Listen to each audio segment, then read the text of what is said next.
주어진 본문 말씀으로 오직 말씀만이 살 길이다라고 하는 제목으로 이 시간 잠시 하나님의 말씀을 증거하도록 하겠습니다. 지난주 우리 이용굴 목사님을 통해 가지고 재림 신앙에 대해서 저 참 많은 은혜를 받았습니다. 많은 감동을 받았는데요.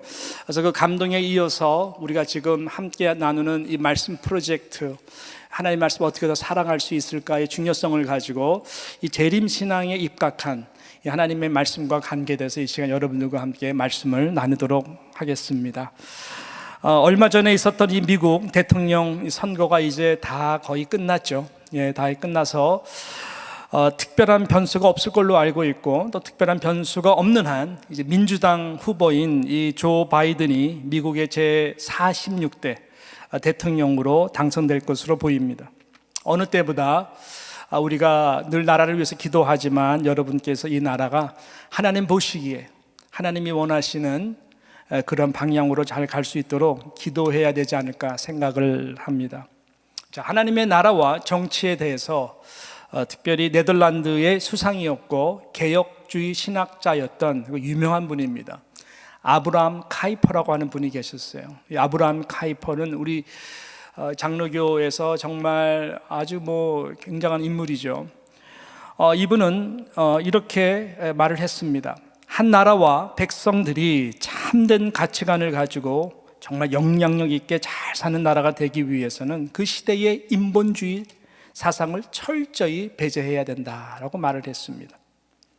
오직 하나님과 그리고 하나님의 말씀을 경외할 줄 아는 신본주의로 가득 차게 될 때에 참되고 바른 공의와 정의가 사는 나라와 백성이 된다라고 말을 했습니다. 그는 그런 신념으로 나라를 다스렸습니다. 그래서 하나님의 주권적 능력과 은혜를 수도 없이 그는 경험했다고 간증을 했죠. 그래서 그의 정말 그 신앙과 그러한 신학적 영향력은 그분이 죽은 다음에 그 다음 세대 가운데에도 대단히 많은 영향력을 끼친 것을 우리는 압니다. 자, 이제 민주당이 이 나라를 이끌고 간다라고 생각하게 될 때에 우리가 가장 기도해야 되는 부분이 바로 이런 부분인 것이, 너무나 극단적인 사람 생각, 사상의 중심이 되는 인본주의로 흘러간다면 안 된다라고 하는 것입니다.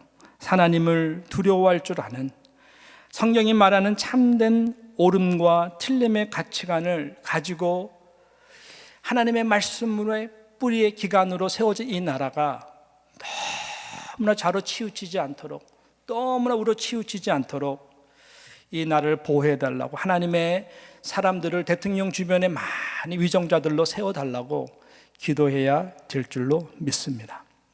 미국의 역대 대통령 중에서 가장 존경받는 대통령을 꼽으라고 한다면 우리 모두는 제16대 대통령이었던 아브라함 링컨을 쉽게 뽑습니다. 잘 아시는 대로 그는 너무나 가난하게 살았습니다. 어렸을 때 아주 가난한 시골에서 태어났고 가난한 집안에서 그는 살았습니다. 아버지는 신발 수선공이었고 집안이 너무 가난해서 그는 초등학교를 중퇴해야 될 만큼 그렇게 살았습니다. 나중에 돈을 어느 정도 모아서 시내에 가게를 열었지만 곧 파산하게 되었고, 그 파산한 그 빚을 갚느라고 그의 자서전을 보게 되면 15년 동안 고생하면서 갚아냈다고 하는 이야기를 우리는 합니다. 그는 10가지가 넘는 아주 극심한 일들을 했었습니다. 농부서부터 뱃사공서부터 시작해 여러 가지 장사꾼, 우체국 직원, 군인 등등으로 인생을 전전긍긍했던, 죽지 못해 살아야 되는 인생과 같이 그는 살았었습니다. 사랑하는 여인을 만났어요. 약혼을 했어요. 그 약혼녀가 금세 사망해 버립니다. 그 아픔을 겨우 이겨내고 또 사랑하는 사람을 만나서 가정을 꾸몄습니다. 사랑하는 두 자식을 연이어서 또 잃게 되는 정말 너무 큰 아픔을 체험했던 그였습니다. 남북 이 전쟁에서도 생과 산을 날마다 넘어들면서 겨우겨우 살아났던 사람이었습니다. 그러나 그는 살아났어요. 그리고 살아서 제16대 미국의 대통령이 됩니다. 그가 대통령이 되어서 참 아름다운 많은 업적들을 남겼습니다. 그리고 여러 가지 정말 핸디캡적인 그런 조건임에도 불구하고 그는 생명력 있게 최선을 다해서 살다 간 사람이었습니다. 그 생명력은 도대체 어디서 나왔을까요? 우리가 너무너무 잘 아는데 아브라함 링컨 하면은 그 누구보다도 하나님의 말씀 성경책을 가장 사랑했던 대통령이었다라고 말할 정도로 그는 항상 이 하나님의 말씀을 가까이 했던 자였기 때문에 그런 것입니다.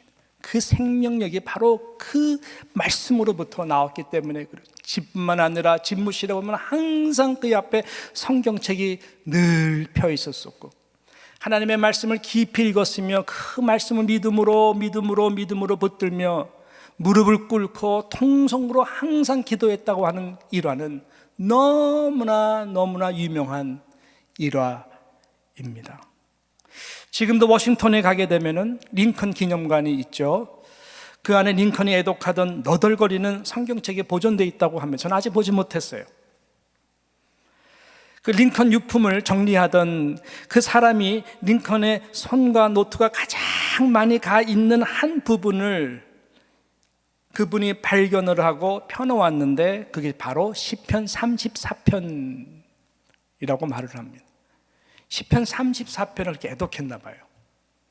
그래서 특별히 시편 34편 4절이었다라고 말합니다. 자, 시편 34편 4절 바로 이런 말씀인데 읽어볼까요? 시작.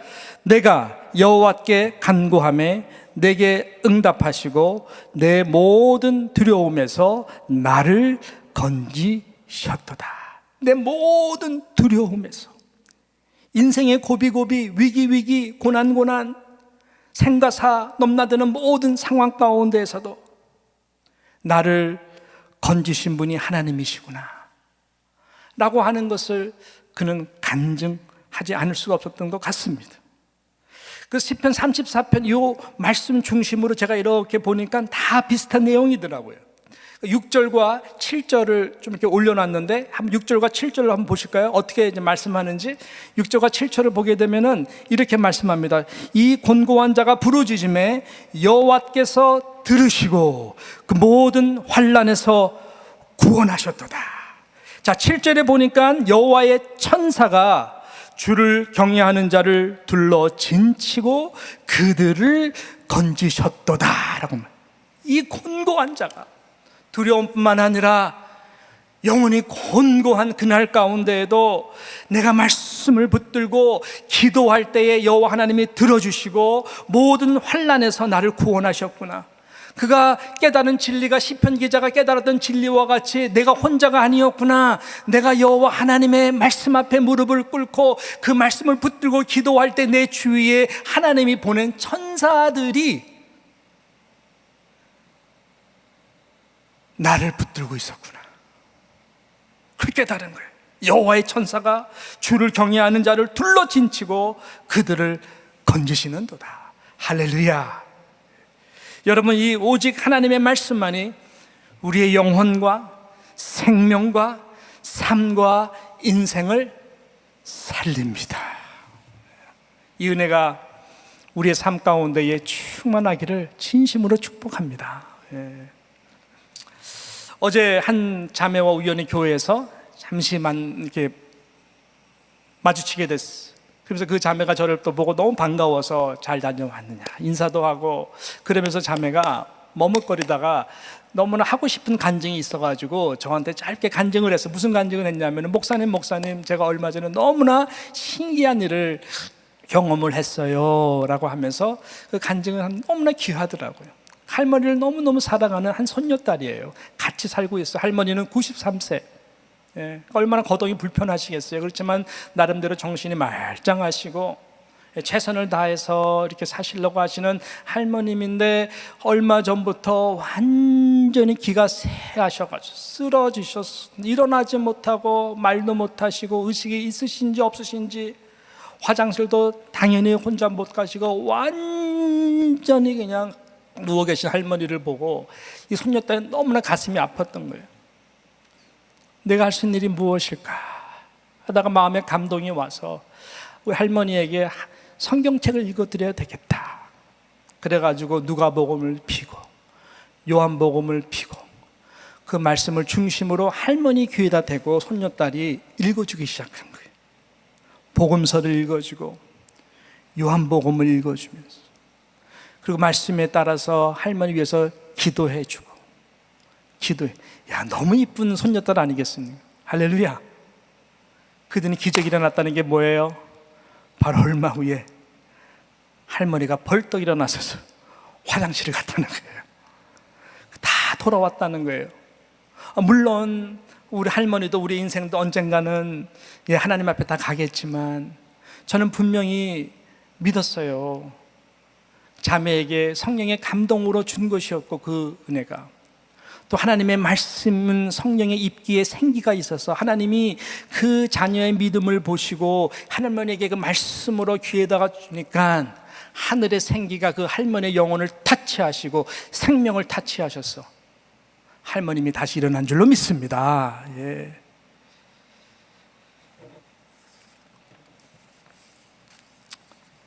오직 하나님의 말씀만이 저와 여러분의 영혼을 살릴 수가 있습니다. 다른 데 아니었어요. 엊그제 이제 미국 코로나 집계를 보니까 미국이 이제 16만이 넘어갑니다. 다시 이제 이게 기승을 부리는 거죠. 우리가 올해 초에 너무나 트라우마, 추운 날씨 가운데에 받았었는데 지금 겨울이 다가오면서 또 이것이 어떻게 세컨 팬데믹으로 올까 걱정을 안 할 수가 없는 것입니다. 실은 유럽도 다시 보니까 이탈리아를 비롯해 가지고 지금 너무나 확진자들이 많고 이 중병 환자들이 많고 그래 가지고 지금 병원이 포화 상태라서 지금 뭐 감당을 못할 정도라고 이야기를 합니다. 프랑스서부터 시작해 가지고 지금 세계가 점점 이 팬데믹의 적신호를 켜고 있는 거 우리가 너무나 잘 압니다. 또 너무나 힘든 것은 무엇일까요? 이 코로나가 코로나로 끝나지 않을 거라고 하는 아주 조심스러운 견해들입니다. 그래서 이 백신 연구가들이라든지 또 그 다음에 특별히 바이러스를 연구하는 연구팀들의 말들이 이 백신을 개발해서 끝나는 일이 아니라 또 다른 또 강한 돌연변이들이 충분히 나타날 수 있는 가능성이 너무나 많기 때문에 그때는 많은 사람들이 더욱더 마음과 정서가 더 힘들어지기가 쉽다라고 하는 조심스러운 견해들입니다. 그래서 세계는 이미 뭐 경제적, 사회적, 문화적, 교육적, 종교적, 이 기독교 안에도 그렇죠. 많은 불안과 위기 속에 시달리고 있지만 앞으로 더더욱 이 부분이 이 전 모든 영역 가운데에 엄청난 영향력을 끼칠 수밖에 없는 것이 현실이 아닌가라고 하는 것이죠. 그 사람들의 마음은 점점 삭막해지고 점점 날카로워지고 있습니다. 자, 이것이 여러분 무엇을 예고하는 것일까? 무엇을 예고하는 것일까요? 저는 이번에 잠시의 그 시간을 통해서 이 부분을 실은 많이 묵상했습니다. 그래서 나름대로 좀 방대하게 좀 주변 여러 가지 좀 볼 것들을 좀 보면서 깊이 좀 묵상하는 시간을 가졌는데 조심스럽게 내린 저의 결론은 세상이 이제 거의 말세구나 라고 하는 결론에 도달했습니다. 하나님의 경고다. 제가 얼바인 지역에 있었어요. 우리 아이들이 이제 아파트를 처음으로 얻어가지고 얼바인에서 이제 같이 있을 수 있는 그 공간을 이제 마련해서 아파트. 그래서 이제 우리 아이들이 집에 어떤 분 성도님들 목사님 애들이 집사 때문에 이런 소문이 났다 그래가지고 제가 깜짝 놀랐는데 할렐루야, 언젠가 그랬으면 좋겠다 생각하죠. 아파트에 렌트하는 아파트에서 애들 같이 살아요. 처음으로 같이 산 거예요. 고등학교 때 인도네시아에 떠나가지고 막 살다가 처음으로 이제 애들이 그곳에 가서 이제 지냈는데 얼바인에도 갑자기 그냥 산불이 심하게 나가지고요. 근데 그날이 제가 기억하는데 바람이 얼마나 강하게 부는지 그러니까 산불이 막 확산돼 가지고요. 저희 장모님, 장인어른, 그 다음에 우리 처제 집들이 다 위험해져 가지고 비상 다 우리 아이들 집에 와 계셨어요. 며칠 동안. 우리 그 김진영 선교사님 그 SWM 그 터키 선교하시는 그분의 사진을 올렸는데 기도해 달라고. 근데 너무 급한 거예요. 거기도 막 이제 대피령해서 얼반에 사시니까 막 나와야 되는데 문제는 다음 집이 산에서 불이 내려와 집이 막 타는 거예요. 그러니까는 막 그러한 급박한 상황, 바람 불죠. 엄청난 애쉬들이 날아다니죠. 제가 보면서 야, 어디 가나 지금은 정말 안전한 곳이 없구나. 어떻게 얼바인에 이렇게 다 대피할 정도로 이런 일이 갑자기 생기는가라고 할 정도로 야, 이 세상에 지금 어떻게 돼가는 건가 생각 안 할 수가 없었던 것이죠.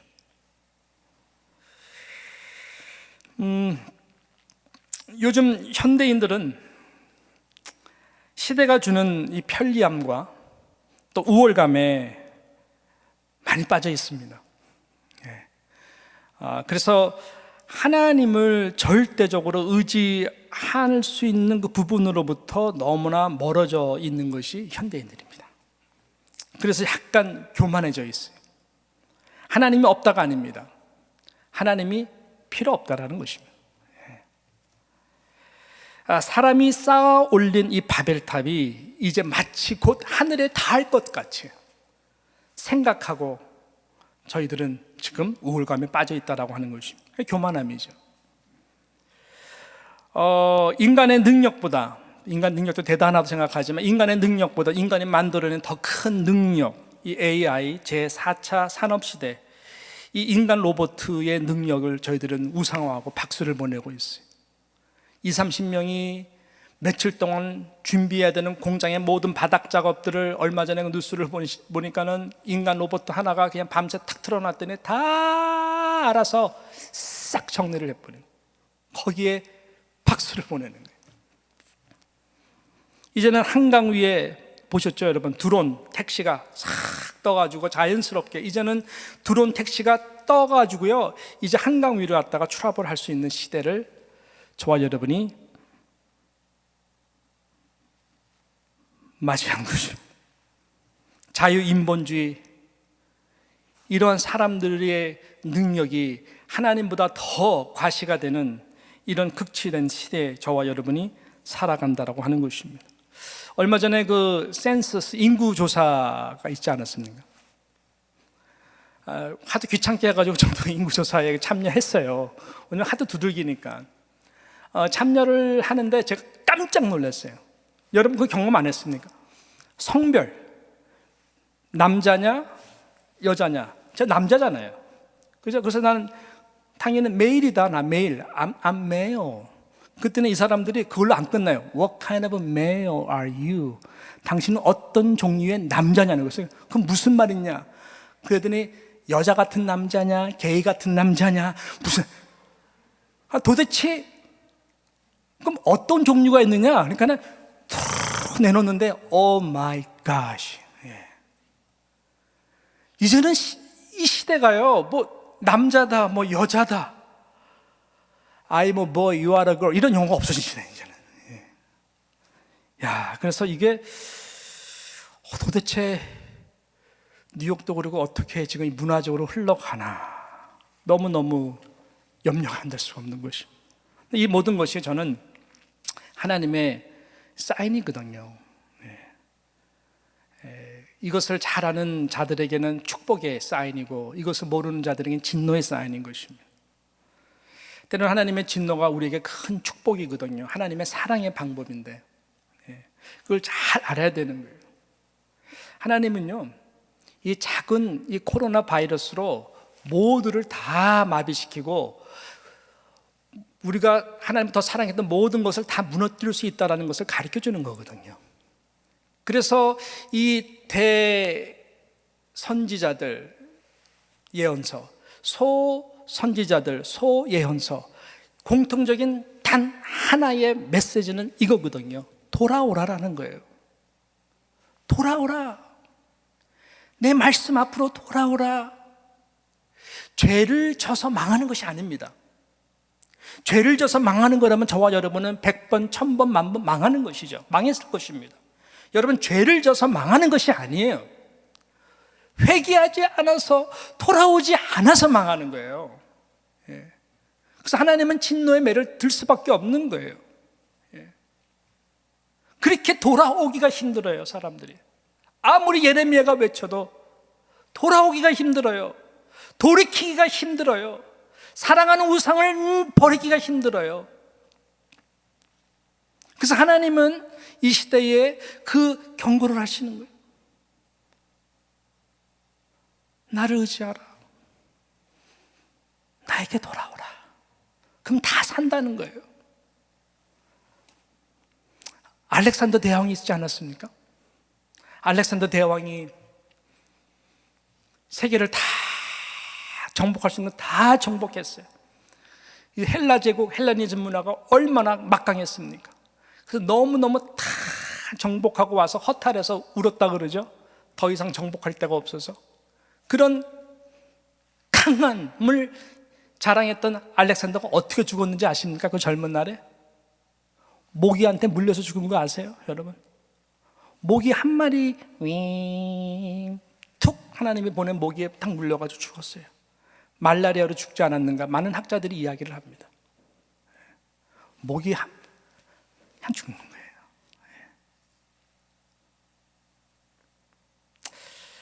그래서 오늘 본문이 결론이거든요. 오늘 본문이 결론이에요. 그래서 오늘 본문 이 요한계시록 1장 가장 첫 번째 서두인 1절, 2절, 3절, 특별히 3절에서 이렇게 우리에게 말씀하고 있는 것입니다. 자, 이것이 우리의 결론인데 읽어볼까요? 시작. 이 예언의 말씀을 읽는 자와 듣는 자와 그 가운데에 기록한 것을 지키는 자는 복이 있나니 왜요? 때가 가까움이라. 때가 가까움이라. 하나님의 말씀은 성취성이 있습니다. 그리고 요한계시록의 성경의 가장 마지막 책입니다. 그래서 요한계시록 마지막이 다 성취되는 그날이 바로 그때입니다. 많은 선교학자들이 이야기를 하죠. 맞는 말입니다. 언제가 끝이 오느냐, 그날은 그 시는 아무도 알 수가 없다라고 맞습니다. 그렇지만은 징조를 보면, 사인을 보면 알 수 있다라는 것이 또 우리의 견해이고 맞습니다. 무화과 나무, 상징적으로 이스라엘의 회복입니다. 1948년에 회복된 그 이스라엘. 그리고 무엇보다 복음이 땅 끝까지 전파되게 되면은 그제야 끝이 온다라고 말씀했습니다. 그것은 구체적으로 무슨 말일까요? 성경입니다. 하나님의 말씀, 성경이 모든 민족에게, 모든 언어에게 다 전파되면 그때가 끝이다 라고 하는 것입니다. 여러분, 언어가 있는 모든 민족에게는 성경 번역이 다 끝난 거 아십니까? 다 끝났어요. 그럼 어디만 남았느냐? 언어가 만들어지지 않은 그러한 미전도 종족만 지금 성경 번역이 지금 진행 중에 있습니다. 예를 들어서 우리 김명환 선교사님, 협동 선교사죠. 우리 교회 협동 선교사로 여러분께서 기도해 주시고 저도 항상 기도하는데, 웨스트민스터 나온 우리 사랑하는 친구 목사님이세요. 이 부부가 둘 다 웨스트민스터 나와가지고 이디오피아 땅에 가서 정말 미개하고 언어가 존재하지 않는 마장이라고 하는 그 부족에 들어가가지고 그들과 대화를 하면서, 대화라는 게 대화입니까? 하면서 아무튼 이 언어를 만들어서 지난번에 신약 성경을 그 언어로 만들어서 봉헌시켰어요. 이거 대단한 겁니다. 그런 분이 우리 교회 협력 선교사예요. 지금 이분은 이제 구약을 만들고 있어요. 구약을 만들고 있어요. 기도해 주셔야 돼요. 그러니까 이런 식으로 이 언어가 존재하지 않는 부족. 근데 많은 그 성경 번역에서는 어떻게 그 성경을 뭐라고 그러냐면, 이번에 가서 들어봤더니 그것도 지금 이 페이스대라면은 이 페이스대로 그대로 지금 진행이 된다면은 특별한 일이 없는 한 2025년이면 다 끝난다라는 거예요. 그러면은 모든 이제 그 미전도 종족에 다 하나님의 말씀이 들어간다는 것이죠. 그럼 그제야 끝이 오지 않을까. 이런 것이 우리가 이 때가 가까움이라고 하는 것입니다. 그러나 분명한 것은 하나님의 말씀이 우리 손에 있다라고 하는 것입니다. 그래서 이 사도 요한은 이 마지막 요한계시록을 하나님의 그 주신 비전을 통해서 기록하면서 이 예언의 말씀을 읽는 자와 듣는 자와 그 가운데서 기록한 것을 지키는 자들은 다 복이 있다. 때가 가까워도 어떠한 고난, 어떠한 핍박, 어떠한 박해 가운데서도 하나님의 말씀만을 붙드는 자는 산다는 거예요. 살아난다는 거예요. 그래서 우리에게 하나님께서는 이 말씀을 주신 줄로 믿습니다. 그것이 유일한 길이라고 하는 것이죠. 지금 사도 요한은 말씀을 쓰고 있습니다. 말씀을 놓치지 않고 기록하고 있습니다. 그래서 이번에 우리가 말씀 사랑 프로젝트에서 이 말씀을 우리가 필사합시다. 300명이 넘는 여러분들이 함께 참여해 주셔가지고 말씀 필사에 함께 은혜를 나누는 것이 얼마나 저에게 큰 감동이 되는지 몰라요. 이번 저도 같이 애들이랑 시간 보내면서 가장 영광스럽고 가장 은혜스럽고 가장 평생의 기억이 남고 가장 제가 할 수 있는 아버지로서 저들에게 줄 수 있는 신앙, 함께 성경 필사한 거였었어요. 저희 가족이 창세기 1장서부터 20장까지 맡아서 제가 1장부터 5장, 아내가 6장부터 10장, 첫째 아들 애가 11장부터 15장, 그 다음 딸 애가 막내가 16장부터 20장까지 함께 필사를 하면서 하나님이 이 나에게 필사하는 기록하게 하는 이 말씀을 통해서 주시고자 하는 메시지를 붙들고 우리 한번 쓰자. 얼마나 은혜가 많았는지 몰라요. 저는 창세기 1장서부터 5장을 많이 읽었지만은 직접 필사하면서 틀리면 안 되잖아요. 정성스럽게. 그러니까 야, 우리 성도들 되게 힘들겠다.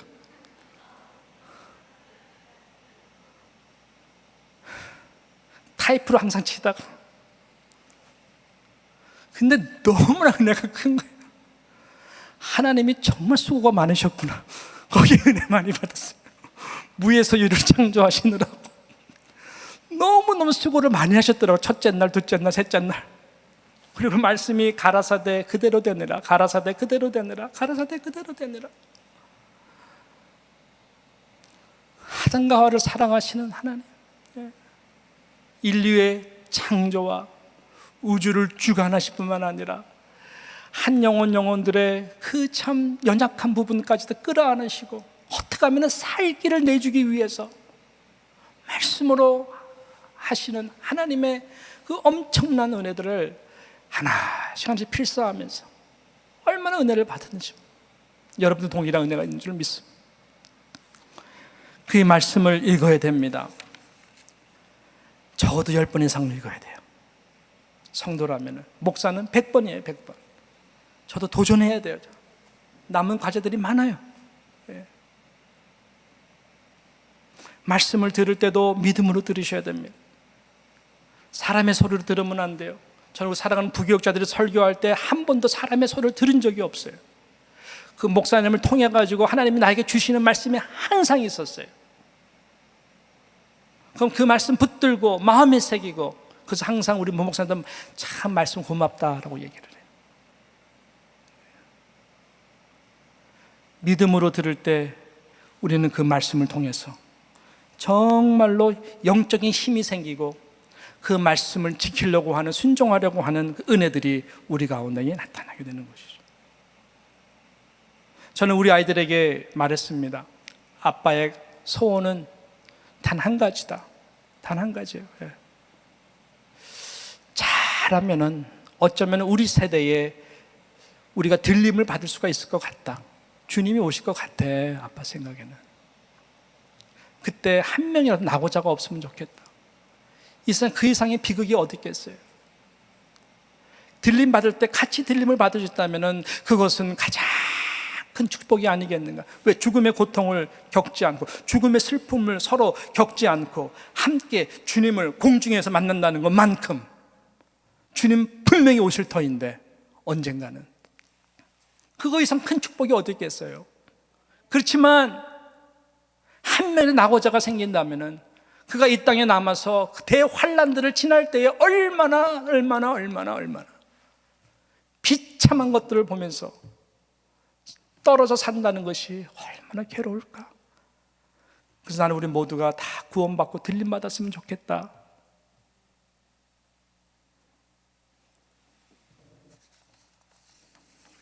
다른 방법이 없어요.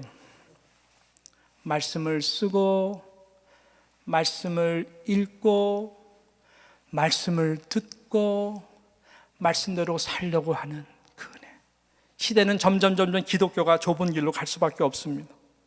예수밖에 구원이 없다고 하는 그 진리 자체가 이 다원주의 세계에서 기독교는 왕따가 될 수밖에 없습니다. 점점 좁은 길을 갈 수밖에 없는 것인데 그것이 원래 진리입니다. 정신 바짝 차려라 라고 해야 되는 얘기를 합니다. 좁은 길로 갈 수밖에 없어요. 왕따가 될 수밖에 없어요. 저는 그 전에 주님이 오시기를 바랍니다. 그래서 요한계시록의 이 시작과 여러분 마지막도 결국은 말씀이에요. 말씀을 붙드는 자. 자, 우리 요한계시록 22장 7절인데요. 그 다음에 요한계시록 22장 19절, 20절, 21절 마지막 이 부분인데 혹시 준비가 됩니까? 예, 우리 한번 읽어볼까요? 22장 7절 말씀 시작. 보라, 내가 속히 오리니 이 두루마리의 예언의 말씀을 지키는 자는 복이 있으리라 하더라. 할렐루야. 내가 속히 오리니 이 말씀만 안 이루어졌는데 이루어집니다. 이 두루마리 예언의 말씀 지키는 자는 복이 있다고 말씀해요. 자, 요한계시록 22장 19절, 20절, 21절 마지막 절입니다.